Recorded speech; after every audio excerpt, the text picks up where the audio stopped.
Let me give you a quick overview of how an indie production pipeline actually works, using this short scene we made for our teaser for SCP GALLIONIC. If you know nothing about animation, don't worry, it's not complicated. Anyway, I'm going to grossly simplify it into 5 major steps which define our production. Everything starts with storyboards, or in our case, the animatic.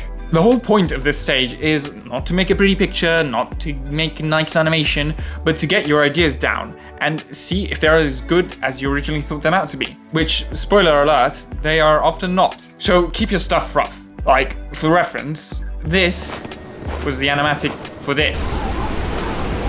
Yeah, you see what I mean. And this is perfectly fine, as at this stage, only me and Mikey really need to understand what's going on. However, if you give this to your animators, they will lynch you. There is just not enough information. Therefore, we need a layout. To put it simply, make it comprehensible.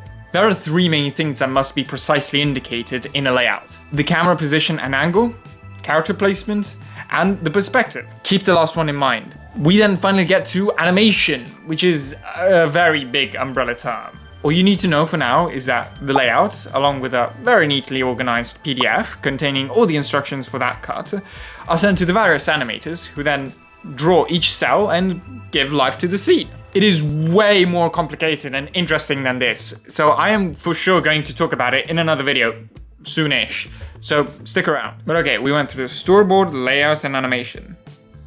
Now on to the backgrounds. Remember when I told you to keep the perspective in mind in the layout stage?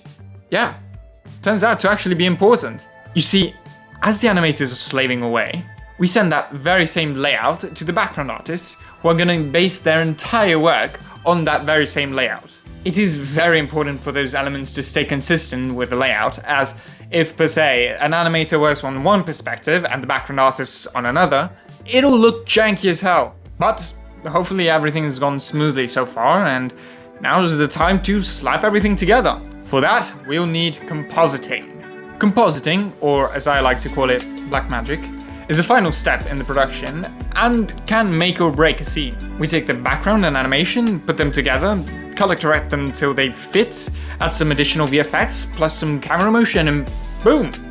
Now, doesn't it feel that much more cathartic when you see all of this, knowing everything that went behind it? And I've literally just skimmed the top of what could be said. As we work towards bringing you something truly amazing, I want you to know just how much work and passion goes into everything. Every single production, how every single cut is imbued with the tears and sweat of multiple people working together. And I just think that's cool. That being said, what part of the production are you most curious about? Let me know in the comments.